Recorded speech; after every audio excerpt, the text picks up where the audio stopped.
Hello there everybody, how are we doing? My name's Boomy and you're watching my channel Boomy Reactions. Now today guys, we're going to be catching up with Wendigoon once again for our weekly dose.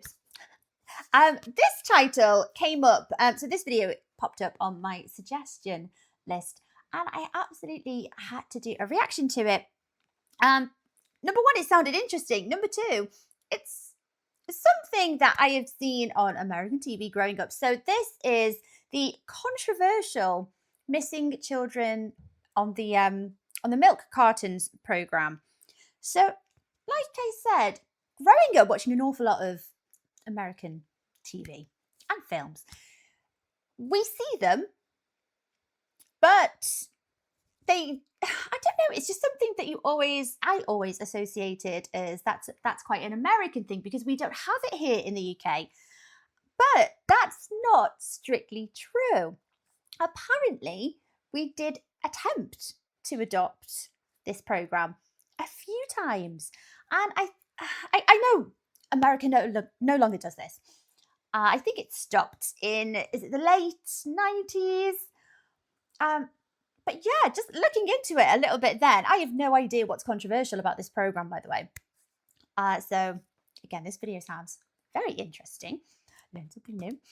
But yeah, we've apparently attempted to recreate this, but I think it didn't last very long because I think the authorities found that it wasn't awfully effective for us anyway. I don't know how effective it has been in the US. I'm assuming not very, which is why they didn't continue the program.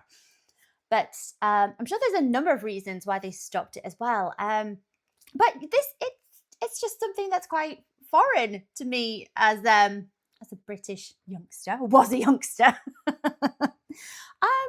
I don't ever remember, even when this country adopted that program. I don't know the length of time that they adopted the program, but I can't recall ever seeing those missing children, please, on milk cartons. Also, I don't think we had milk cartons for very long. We swiftly moved on to the plastic containers. So the packaging changed. I don't know if that had anything to do with it. But yes, it sounds very, very interesting. Again, it's something that's very alien to me as a Brit because it wasn't the norm for me growing up. So let's catch up with the video. And guys, if you are enjoying these reactions, don't forget to like and subscribe. Thank you so much, my lovelies. If you're interested, I have a Buy Me a Coffee account. That link is over here. And if you would like to help support my channel any further, I have a Patreon account. And if you want to check that out at all, that link is in the description, just below there. Right, okay, tell me all about this program. Hello everybody, today we're going to talk about the story and controversies of the Missing Children Milk Carton program. Even if you've never heard of this program, you're probably familiar with its objective, which was putting the photographs of missing children on milk cartons across the United States. This, again, I only know it from seeing it on TV. The idea of it, maybe it is just because I've not grown up with it. Part of me thinks it's quite a daunting thing for children to look at every morning at the breakfast table, you know, before you go to school. I'm quite conflicted about this because yes, it must be distressing for children to be very much reminded that children go missing, and you know, it's not always a nice world because things like this happen. There's that. But then, I don't know, I'm of a mind where I kind of feel like these things are so important that they should be highlighted. And the more awareness that there is, you know, the more awareness that's raised, maybe the more chance of someone coming forward with details or recognizing the children, just happening to catch a glance of them should they still be around. Or I understand it, but I am very conflicted. Is anyone else quite conflicted by that? I understand the necessity. I understand what it's trying to do. But at the same time,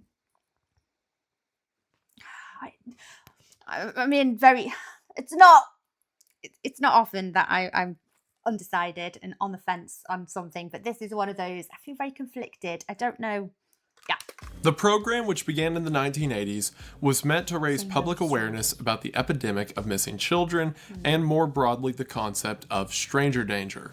While the program's effects have been very widespread, and there's at least a couple success stories from the program, including a very bizarre instance that we're going to talk about today, many remember the milk carton kids for the eventual controversy and downfall that the program would acquire.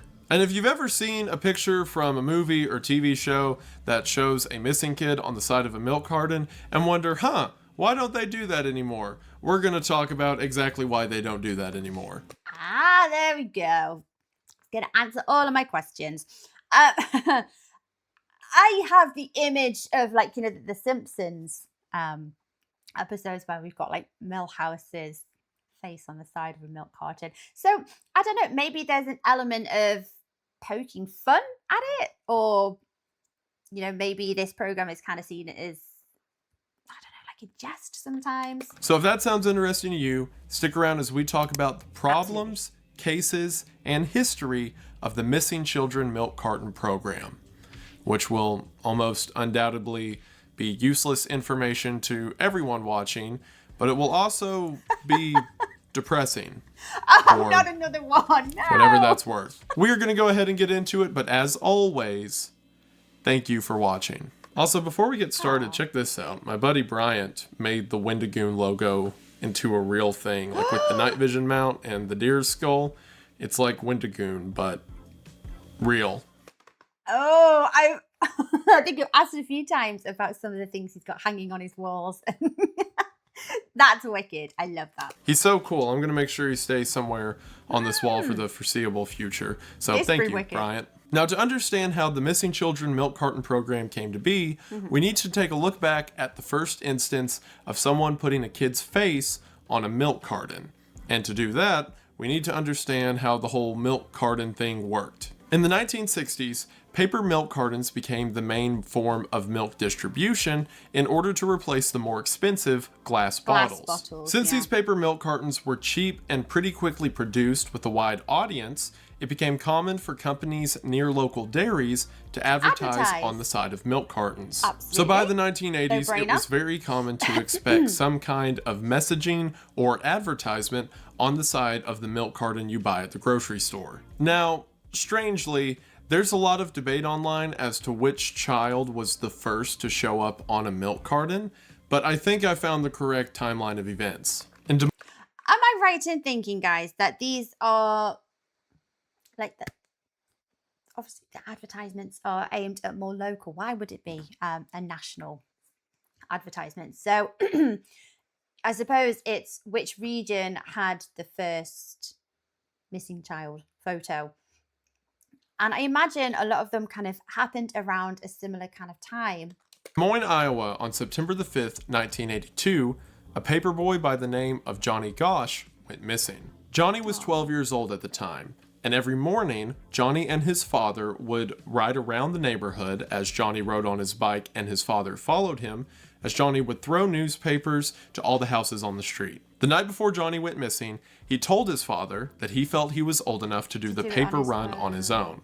His father said no and told Johnny to wake him up before he does the morning route. But it seems that the next morning, again September the 5th, Johnny didn't wake his father and instead took his bicycle and red wagon full of newspapers around the block by himself. People around the neighborhood began to call the paper company, saying that their paper hadn't come that morning, and after Johnny's father went looking for him, he found his son's red wagon and bicycle tipped over 2 blocks away from their house. During the investigation, a neighbor had said that they had seen Johnny talking to someone in a truck while Johnny was still on his bicycle. But according to that witness, it just seemed he was asking the guy for directions and the two parted ways. Beyond that, no clues as to Johnny's disappearance were ever discovered. This disappearance was a big deal and stayed in the public conscious for the next couple years, especially when a similar disappearance occurred in 1984. On August the 12th of 1984, a month shy of being 2 years exactly from Johnny's disappearance,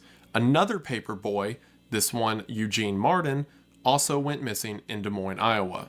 Eugene's case was very similar to Johnny's. Eugene was 13 years old. Did he just say they were both in Iowa?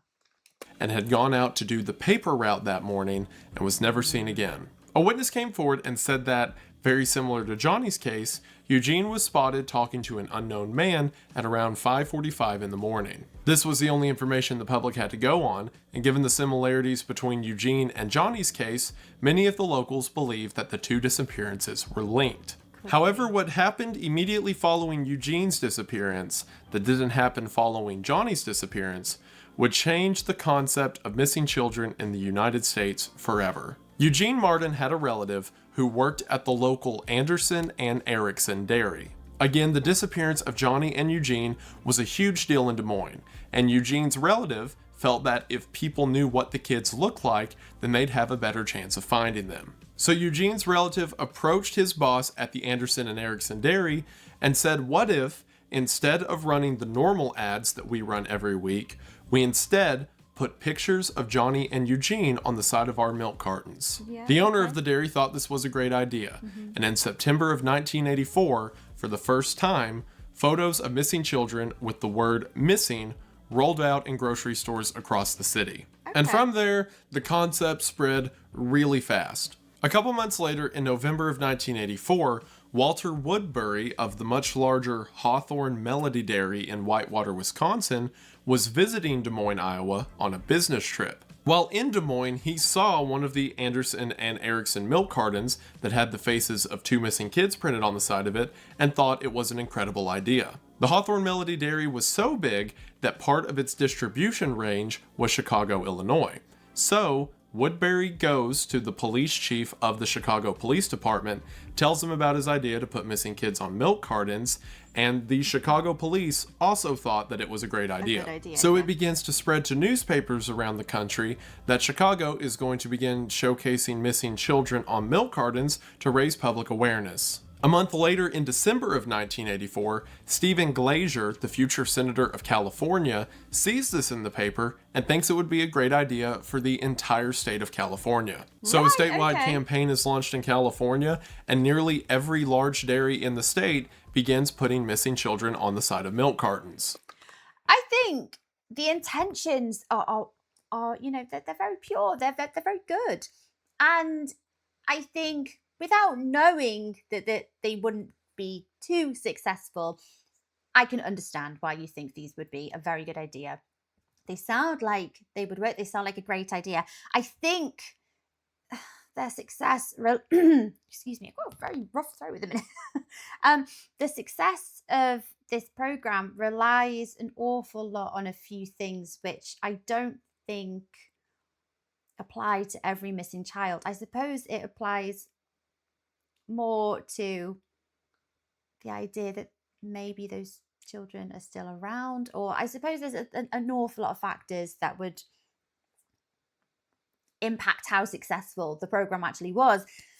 Yeah, it sounds like, it sounds like a very good idea. Yeah.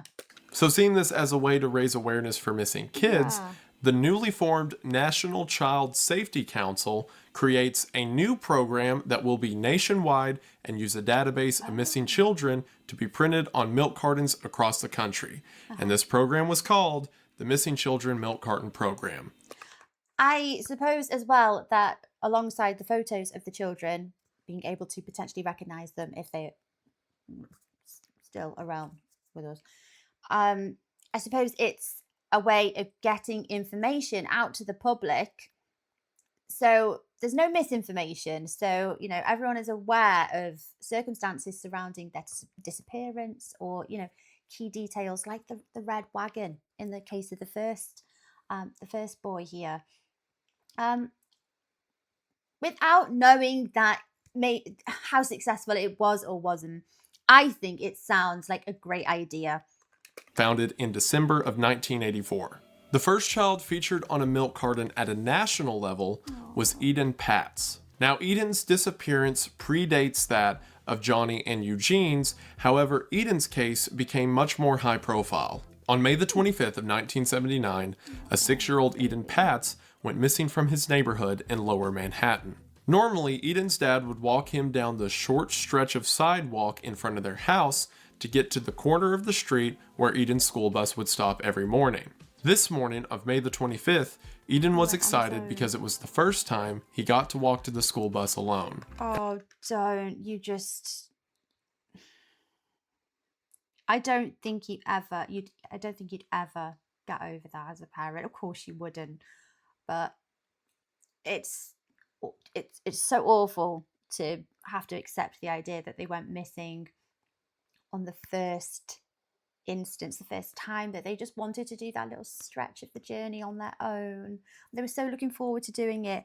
Like, the paper boy, the first boy here, you really want to go on your own. You don't feel like you want your dad hovering around obviously in their minds. They feel old enough and they want to do it themselves. And that's the first. Oh, I can't. This is going to trigger me. However, after leaving his front door to take the short walk of a few dozen feet to the bus stop at the corner of his street, Eden was never seen again. Whenever Eden didn't show up for school that day, the teacher just assumed he was sick and didn't think to call it into the principal or his parents. It wasn't until that evening when Eden didn't come home from school that the parents decided to call the school, only to figure out that he had never been there, and then call the police. Despite over 100 police officers, a team of bloodhounds, and nearly the entire neighborhood searching for him, Eden was never found. I think it goes without saying that predators... I do not ever want to be able to understand the mind of such awful, horrible people. But it's predatory, isn't it? They know when children are going to be on their own, even for that short space of time. And it will be quite a period of time before their parents are aware they're missing. I think it's preying on those gaps in information that it's just opportunistic, awful.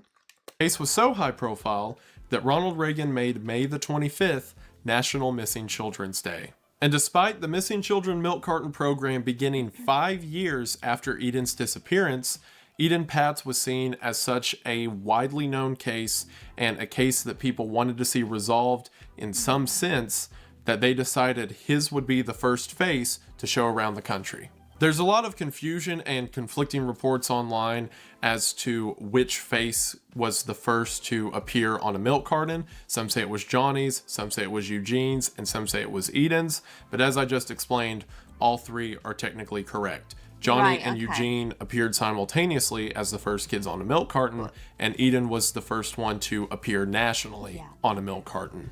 By March of 1985, the program was widely adopted, with 700 out of 1,800 dairies in the country being a part of the initiative. And according to the National Child Safety Council, in April of 1985, sightings of missing children had increased by 30%.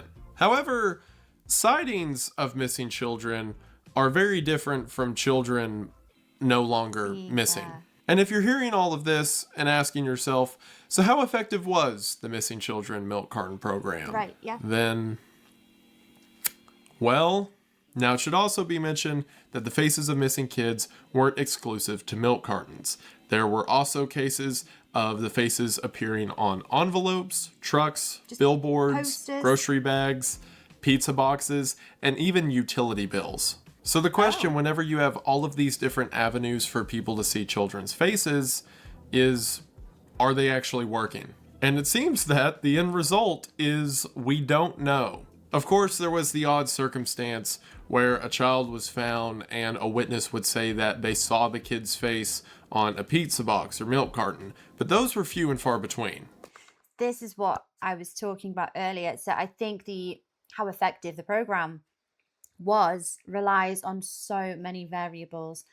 I think the horrible reality is that when these poor children go missing, something's happened to them the majority of the time.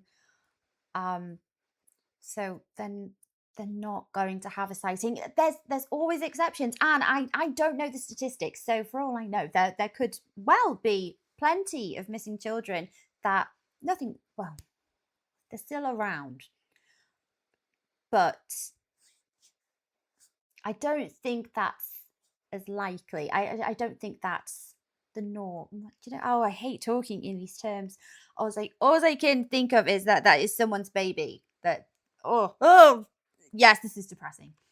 Even by the Okay. most generous estimates, like the National Child Safety Council saying that sightings of children increased by 30%, which is again from the people who Were are the actual hosting the sightings of the program. children? A 30% increase in sightings doesn't mean a lot unless there's a relatable number of children recovered. Some of the only numbers we have for how the program performed, at least relating to milk cartons, are from the days whenever the program was just starting to take off. Like, for example, a report by the LA Times in 1985, whenever California was one of the first states to adopt the program. In the first few months of the program in LA, the LA Times said that out of the 14 children who were shown on a milk carton, 7 of them have been returned home. Oh my gosh, really? That's amazing. I suppose if we're talking about children, and it's the circumstances that make all the difference, for children who have run away from home, I think this program probably would have been quite effective because there is a chance that somebody might recognize them because they are still around. Again, it's so dependent on so many things. However, I am inclined to say if even there's a small number of children that were identified, they were found and they were returned home, or it led to, finding whatever happened to them. And then I think just the smallest number makes a difference. And, it's worth doing. Obviously, we move on, don't we? In this day and age, we rely on more digital methods for finding children, or you know what I mean. And while you may hear that and think, oh, well, 50%, that's pretty good. Yes. Hold on. That's assuming that all 7 of these children were returned home because of the effect of the milk carton, when it turns out only one of them was, and even then it's just kind of. All 7 of these children were not abducted, rather they were runaways.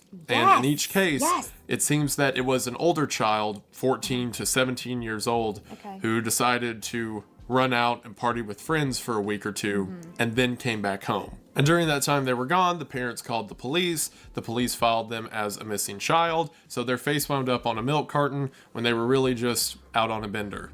The one out of the 7 kids who were equated to the milk carton program said that they were gone for a few days and saw their face on the news and their face on a milk carton and decided to come back home.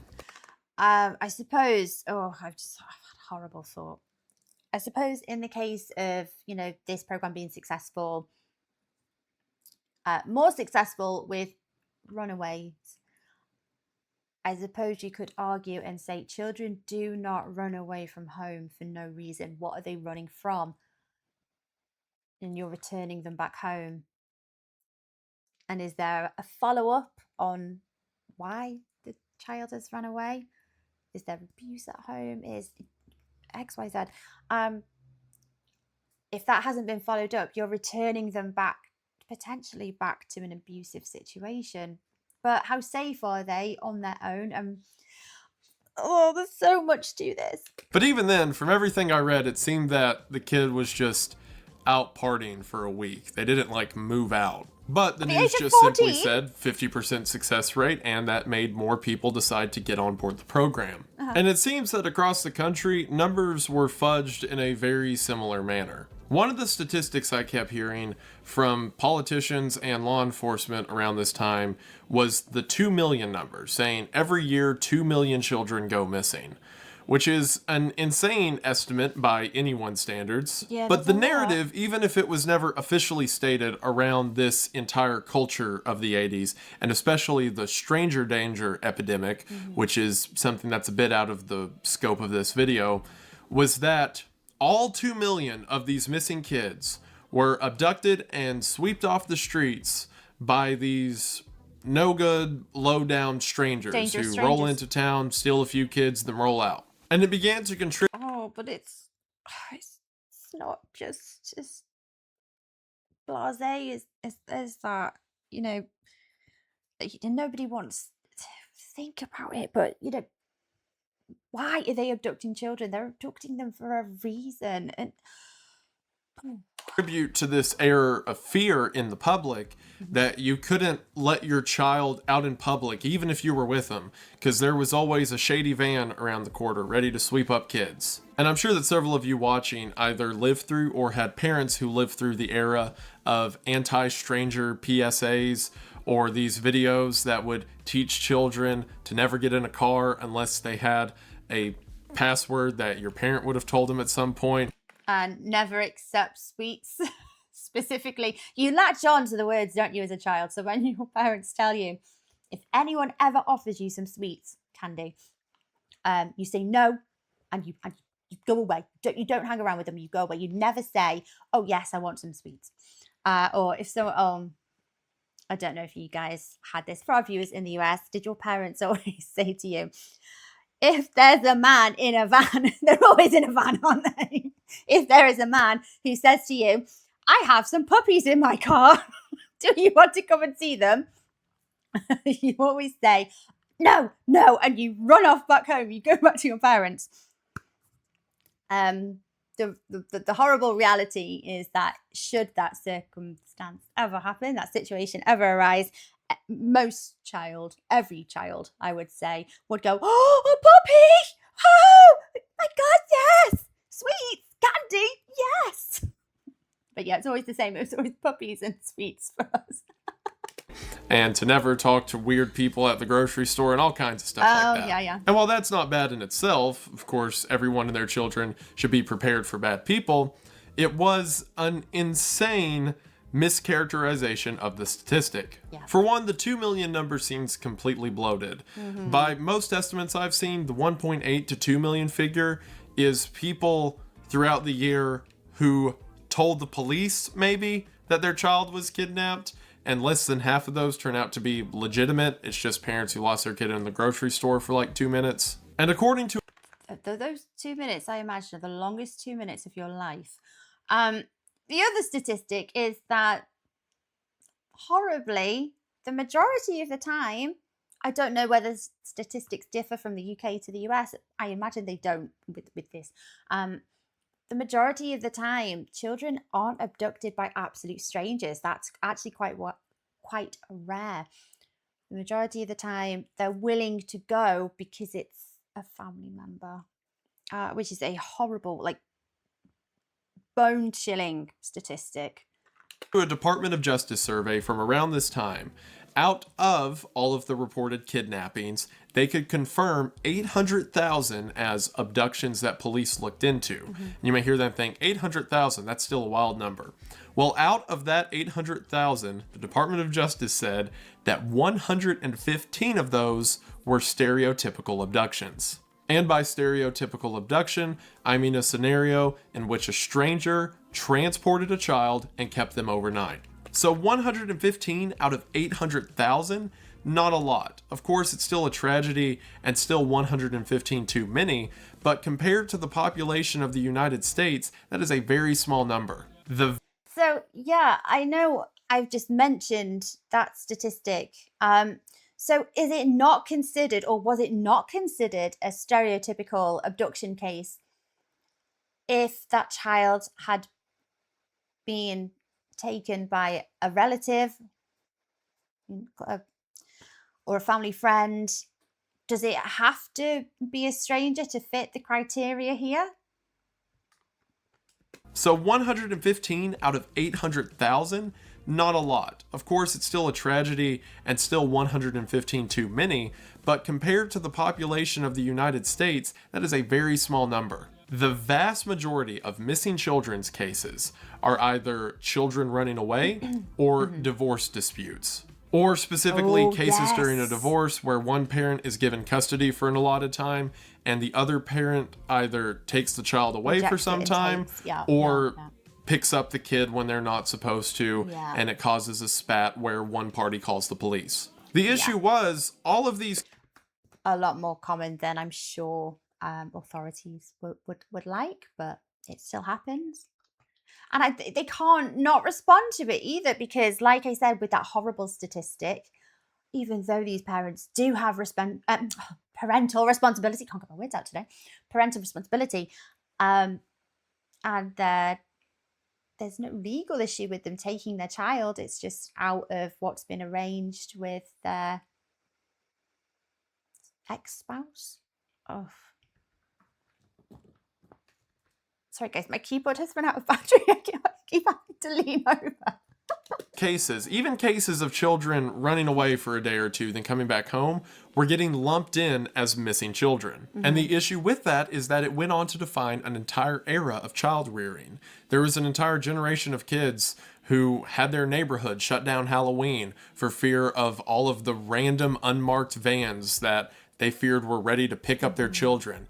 And there were schools who would shut down sporting activities and not allow the children to play outside for fear of all of the strangers who could be lurking in the bushes. So rather comically, there would be a lot of scenarios where a family would buy a milk carton that had a missing kid on it, and then the parent would set down the kids and be like, all right, now to make sure you don't wind up like Billy here, make sure you do XYZ. When it turns out Billy just went and stayed at a friend's house for a few days before coming back, and now the parents telling their kids about human trafficking rings. That led to another aspect of the milk carton program that quickly fell out of public favor, and that was the fact that if any family bought milk, which was most families in the United States, the missing child was now a centerpiece at their morning breakfast. And this effect was twofold. For the adults who saw a different child's face every time they went to the supermarket, they became desensitized to the kids they were seeing and stopped thinking about the intent of the program, which was to look for this specific child. Right. Whereas the children who were sitting next to a child their age every morning with the words, "Have you seen me?" or missing across it, became more and more terrified. I was going to say, it's going to do a few things here, isn't it? It could desensitize people. The message is becoming quite mixed. It's scaremongering parents and potentially kids as well. It's teaching this idea that we live in a very unsafe world, and it's that reminder every day. Do I think that reminder shouldn't be there though? This is what makes me feel so conflicted by it. I think the program at the heart, at the core of it, I think, very, very good intentions. I think the idea was a good one. There's just so many things around that affect how effective it was.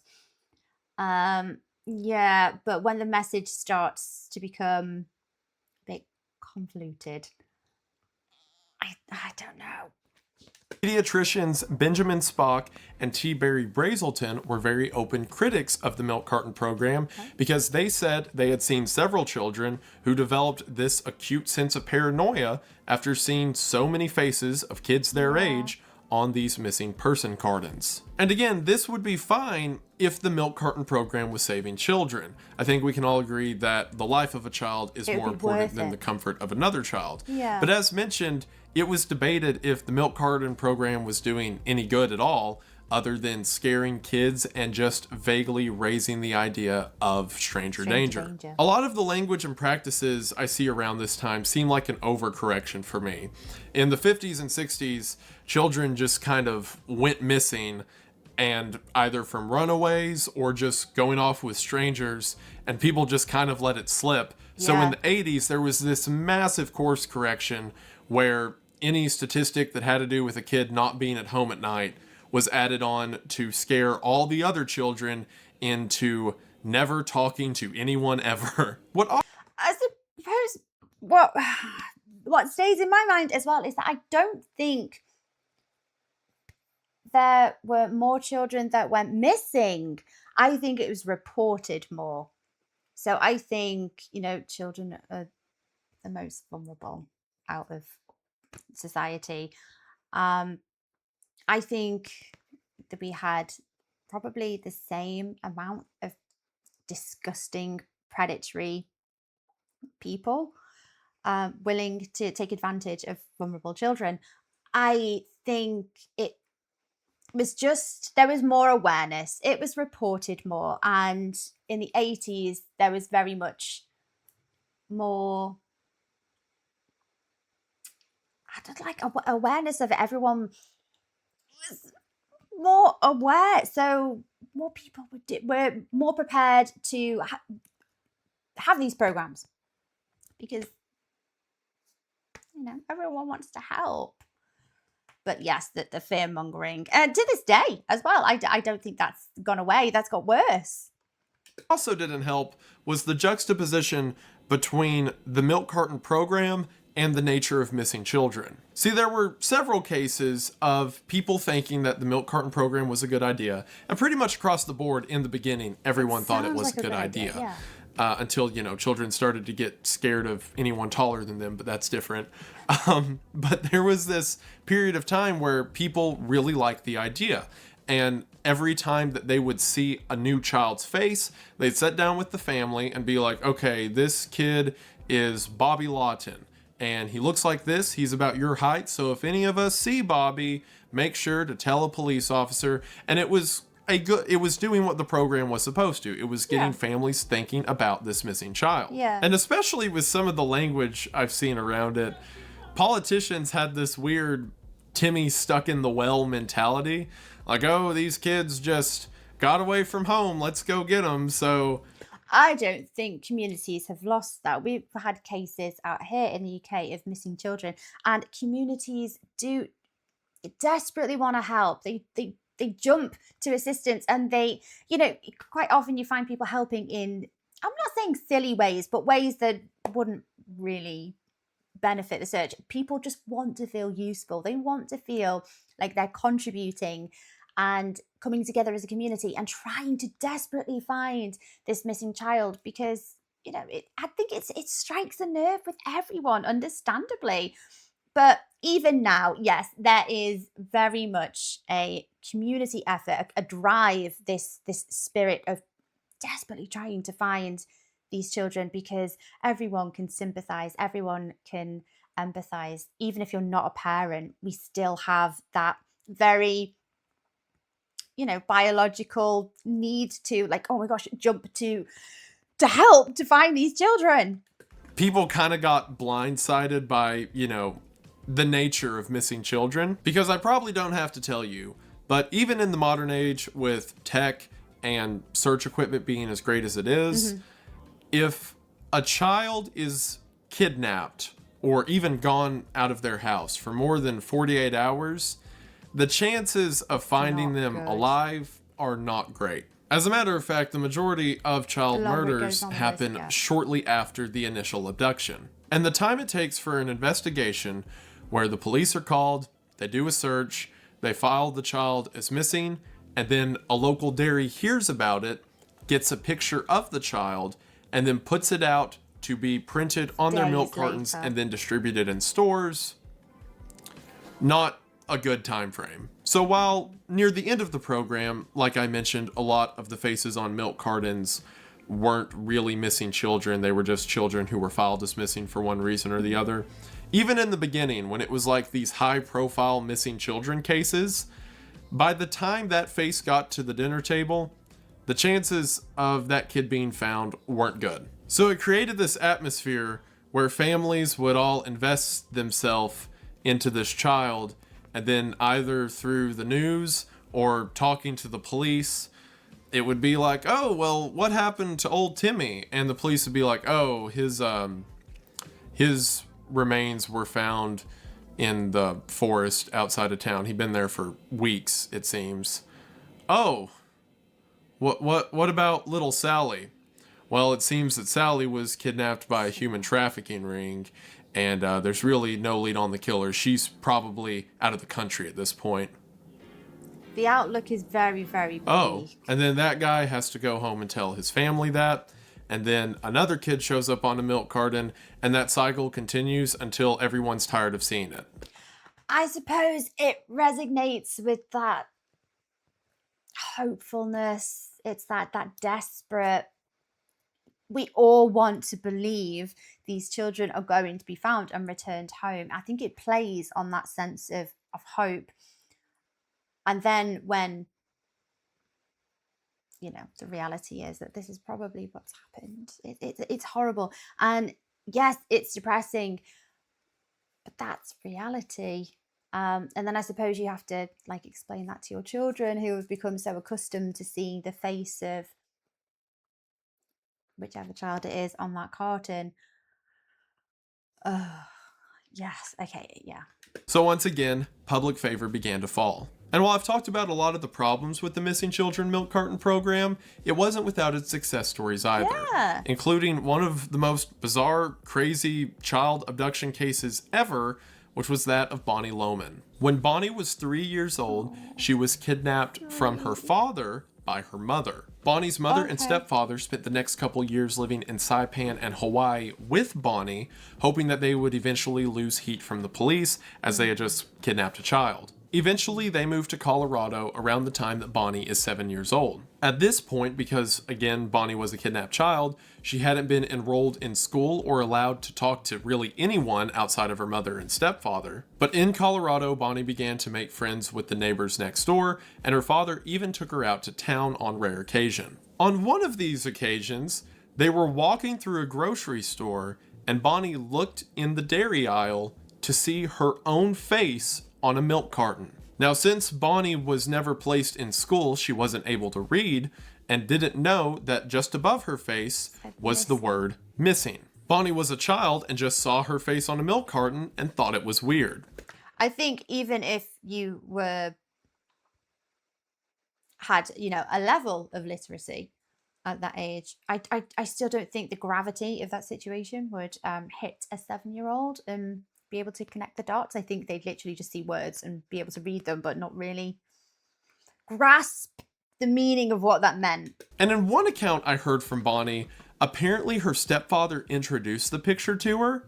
Like they were walking through the grocery store and he's like, oh, would you look at this? Here's your face. Like, talk about overconfidence. You should not be proud of that. So the stepfather bought the milk carton because Bonnie thought it was neat. And after they finished the milk, he let her cut out her own picture on the side of the milk carton and keep it. Nah, that's weird. No, that's not right. What? Oh, no, that's so weird. So Bonnie would just play with the picture of herself on the milk carton because she thought it was neat. And one day she had left it in a box full of Barbie toys that she had taken over to her friend's house.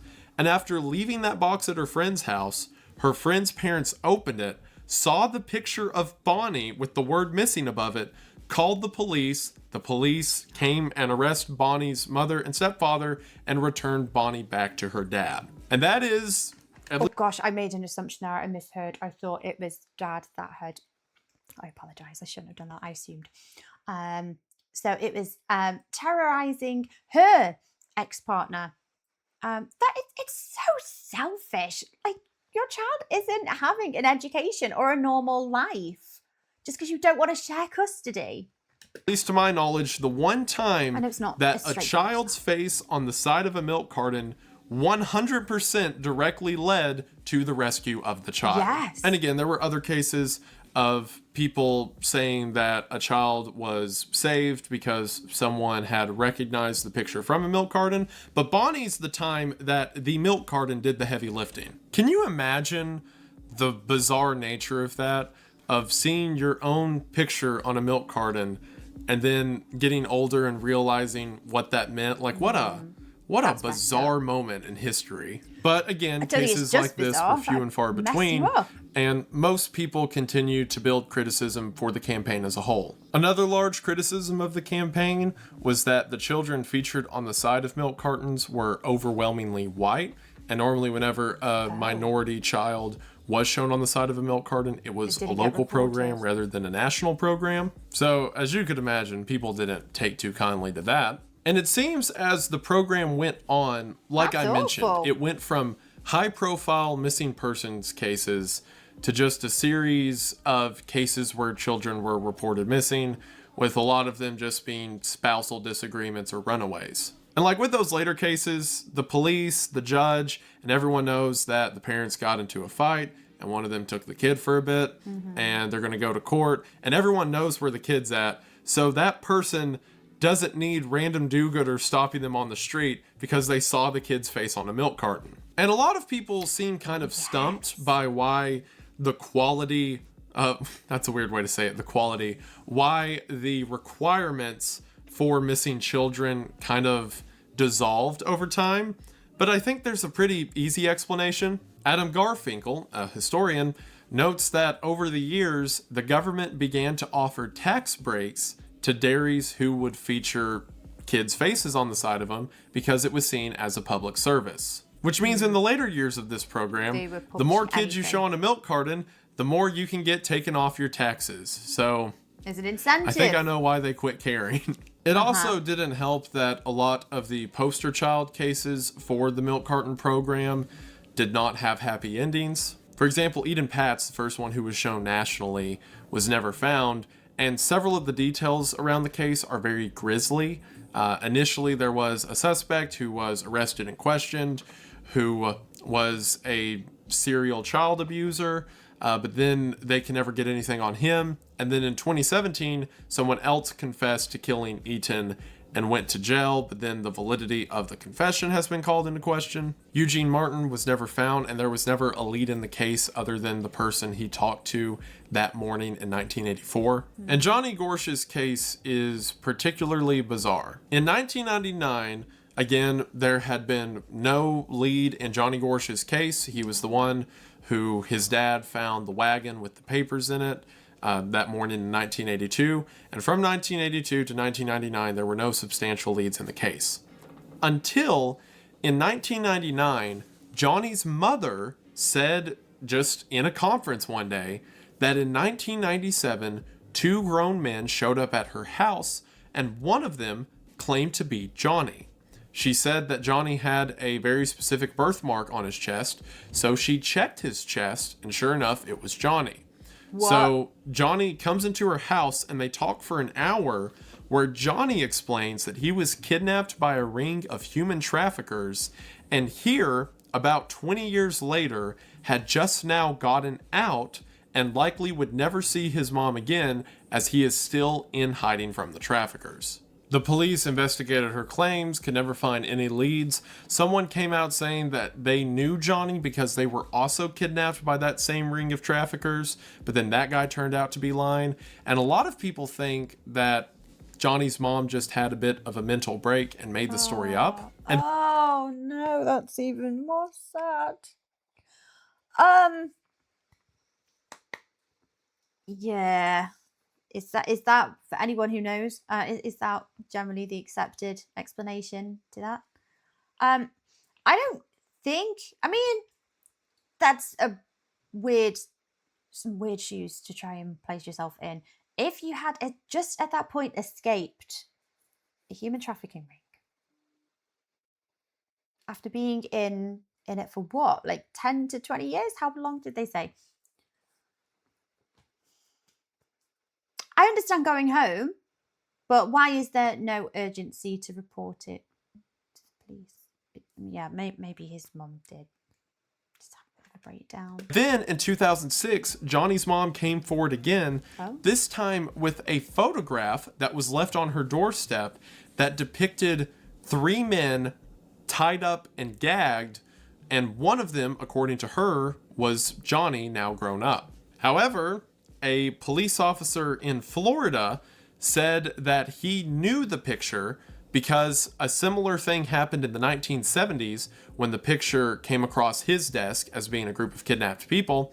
So the police officer looked into the case and was able to track down all the men in the photograph and found out that it was just a willing photograph that the three men took. And it seems that in 2006, someone played a very sick prank on Johnny's mom by reusing the photograph, making her think that it was her own son. So that goes to say, a lot of these cases, even the high-profile ones that the media would use as a benchmark, left people feeling more disturbed than encouraged. So between the debatable overall impact, the false attribution of missing children, the terror it caused both adults and children, the non-reporting of minority missing persons cases, and allegations that stem from tax breaks given to dairies, you can probably see why the program quit. The final nail in the coffin for the Missing Children Milk Carton program came in 1996 with the invention of Amber Alert. The Amber Alert program, which is something I've talked about and you're probably familiar with,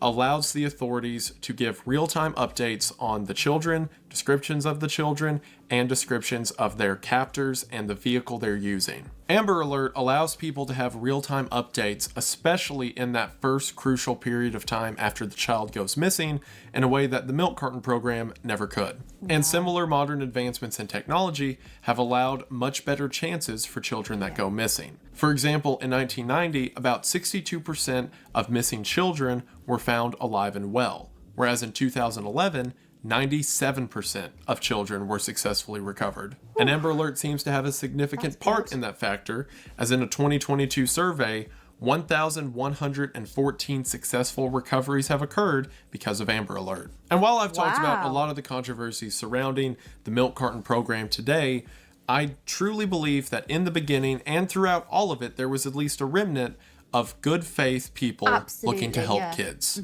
In the beginning, it was entirely done out of the kindness of people's hearts. And the fact that 700 dairy plants around the United States took a cut of their profit, because remember, the kid occupies a space that an ad normally would.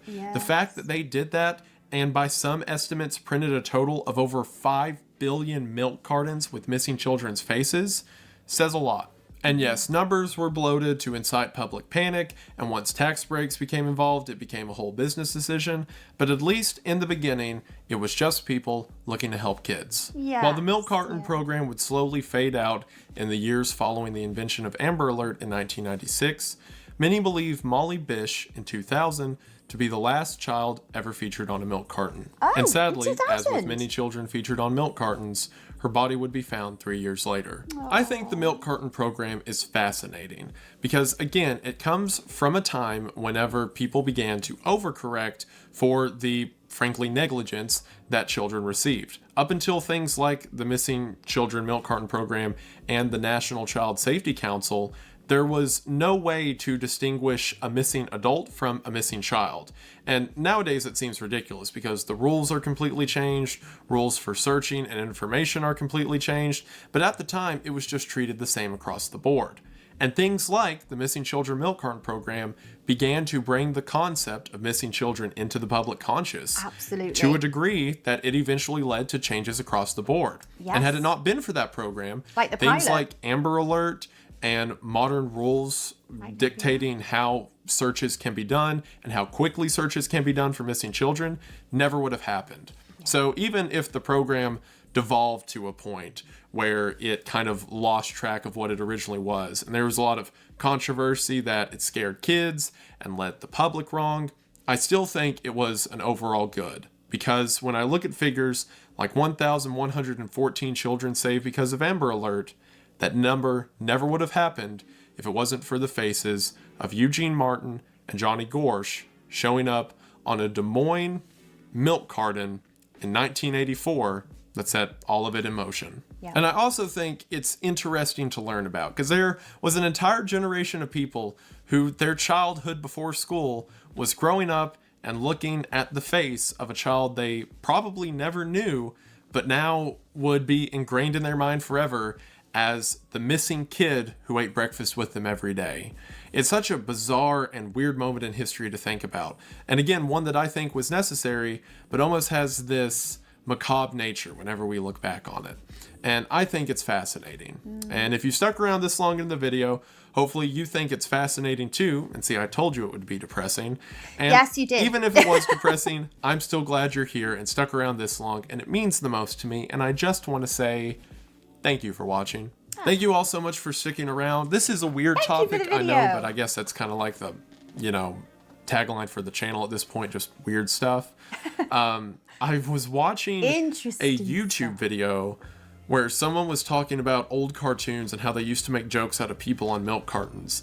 And I was like, I bet there's some weird history to that. And sure enough, I start researching and find all these, like the tax break stuff and people complaining that it was scaring kids and all of that. And I was like, aha, I was right. There is weird stuff. So I had to immediately tell you all. So hopefully you enjoyed the video. It's something I don't think gets talked about a lot. There's a few other YouTube videos I watched on the topic that were pretty good. But I wanted to bring it to you guys, and hopefully you enjoyed it. But yeah, I think this kind of stuff's fascinating. Like, just these weird little footnotes in history. Because when you look at it in the scheme of, like, you know, modern police investigations, even missing children, it's just kind of a footnote, right? It's like, oh, for a while we put kids on milk cartons. But when you think about the implications of that and, like, the logistics of it, it's so wild, and the way it was marketed to people, I think it's fascinating. But you've heard enough about that at this point. But again, thank you all so much for watching. This will be my first video in... What month is it? November, yes. I'm very tired. This will be my first video in November. I have some big plans. I don't want to give too much yet. There will be another cool video coming out December. Hopefully you all enjoyed the Brown Mountain Lights video I did. Wink, wink, nudge, nudge. So hopefully December there should be something cool. And also in December we will be shooting the Stalker film. Again, thank you all so much for the support you've shown on that. I know it's been kind of radio quiet for a while. Radio silent for a while about a lot of the merch and gear. I assure you that every day we are working to get the props and the supplies and the casting and all that. And we're on track to shoot for December. And really thank you all so much for allowing this to happen. I can't wait to show you all what we have in store. So during December, expect maybe some live streams from me, or some, like, maybe a video on the second channel, which is again Wendigoon, linked in the description, of me on set talking about it. I think you all will enjoy. I really hope you all enjoyed the movie, but I think you'll enjoy some of my, like, BTS content too. So stay tuned for that. And I have some cool video topics coming your way that if you like weird stuff, you'll hopefully like them. But again, thank you all so much for watching. Thank you for being here. It means the world. I believe that should do it for now. But I just want to say thank you for watching. I hope that you enjoyed. And I will see you in the next one. Bye. Bye. Hello. Very, very interesting. So, yes, you can debate the effectiveness of the milk carton program, but at the end of the day, it was the first program of its kind to raise this national level of awareness. I would say, I think you could go as far as to say it's affected other countries as well, like the UK being one of them. I don't know how many other countries attempted to pilot this program as well. So you could arguably say that it had a bit of a global outreach. And from there, you know, we've seen the effectiveness, we've seen what works, what hasn't worked, what some of the implications of the program had been, and then you modify it.